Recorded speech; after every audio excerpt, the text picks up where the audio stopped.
Bonjour et bienvenue pour ce 5e jour du calendrier de l'Avent de la bibliothèque de Brielle.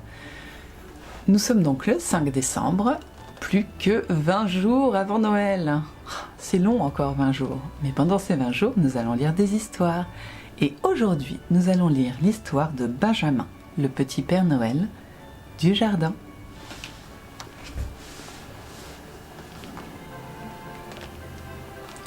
Benjamin prit la lettre que la sauterelle venait de glisser sous sa porte et l'éleva à hauteur de ses yeux. « Père Noël ? Mais qu'est-ce que ça veut dire » s'exclama-t-il. « Cette factrice est complètement timbrée. Voilà maintenant que je reçois le courrier du Père Noël. Je n'ai pourtant pas une tête à faire des cadeaux, hein !»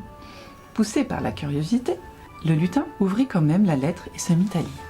« Cher Benjamin, je voudrais que tu m'apportes une boîte de bijoux, des chouchous pour mon doudou et des Scooby-Doo, car je sais que tu es le vrai Père Noël et je suis un gentil petit pou qui t'aime beaucoup.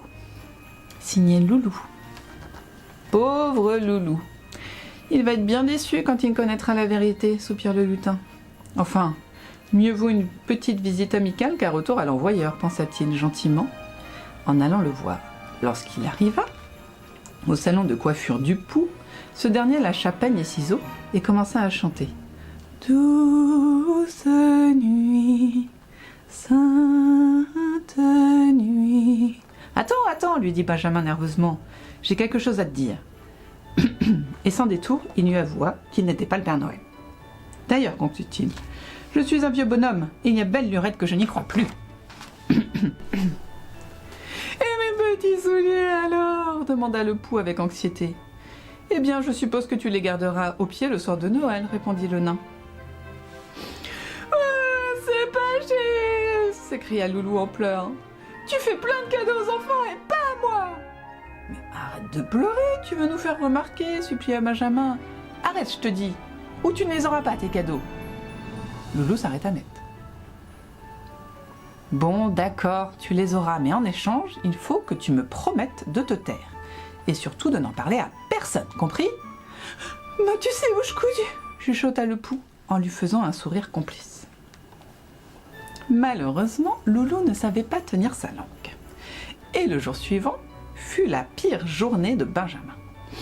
Amis, petits voisins et connaissances de tout poil lui envoyèrent par dizaines lettres et listes de cadeaux. Affolé, le lutin se précipita aussitôt dans le jardin en criant que c'était une méprise et qu'il n'avait rien à voir avec ce maudit Père Noël. Mais en vain. Il avait beau s'époumoner, à leur expliquer, tous faisaient la sourde oreille. « Mais je ne peux pas être le Père Noël, je refuse d'être le Père Noël !» m'écria-t-il en s'éloignant. Et pour être tout à fait sûr de ne pas le devenir, il décida de jeter les lettres le soir même et de les abandonner aux 4 vents.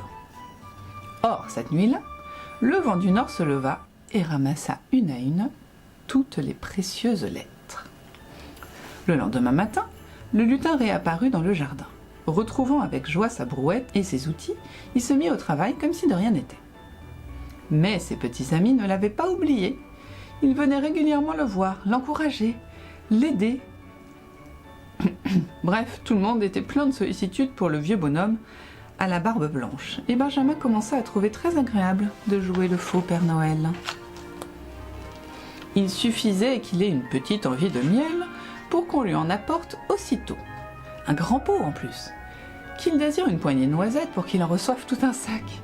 Bientôt, il n'eut plus besoin de faire son potager et de couper son bois ou même de balayer les feuilles mortes devant sa porte. « Le pauvre a bien assez de travail comme ça !» chuchotaient ses voisins qui le surprenaient parfois le matin en train de souffler son bout de chandelle avec un air mystérieux.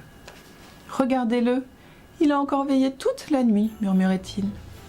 Bien sûr, aucun d'entre eux n'imaginait que le Père Noël n'était en fait qu'un gros gourmand qui s'arrondissait chaque jour un peu plus, un vilain paresseux qui cachait bien son jeu et dont la hotte restait désespérément vide. Seulement, le grand soir approchait et notre jovial bonhomme commençait à faire grise mine. Il se voyait déjà poursuivi par une nuée d'insectes furieux chassés par une foule de petites bêtes en colère l'insultant et le traitant de tous les noms. « Vieille noix, tu n'as pas fait ton boulot, escroc, où sont nos cadeaux ?» Oh mon Dieu, demain c'est Noël et je vais devoir déménager. L'idée de perdre son jardin et ses généreux voisins sembla soudain électriser Benjamin, qui se mit à ramasser frénétiquement ses petites affaires. Un bric-à-brac de babioles sans intérêt qu'il s'empressa d'envelopper d'un peu de papier, de quelques rubans et qu'il nomma avec fierté cadeau de Noël. La nuit venue, il vida son panier à linge et en fit une hotte. Après l'avoir rempli et hissé sur ses épaules, il entr'ouvrit sa porte et se précipita dehors. Il s'arrêta devant la maison la plus proche et jeta un coup d'œil par la fenêtre. « Juste ciel !» s'écria-t-il. « Est-ce que je rêve ?» Il se glissa jusqu'à la maison suivante, s'arrêta et regarda de nouveau par la fenêtre. « Mais c'est merveilleux !»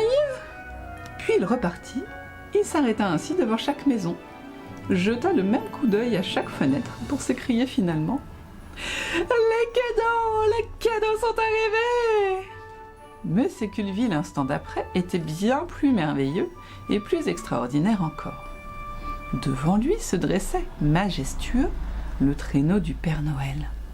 Benjamin ne pouvait pas en croire ses yeux. Oh, « C'est trop beau, s'écria-t-il bouleversé. « Et voyez donc qui arrive, dit un renne en secouant ses clochettes d'argent. Il y a déjà un bon moment qu'on t'attend. Allez, grimpe, petit père, grimpe !» Et les sirènes éclatèrent de rire en voyant détaler comme un lapin le tout petit lutin déguisé en Père Noël.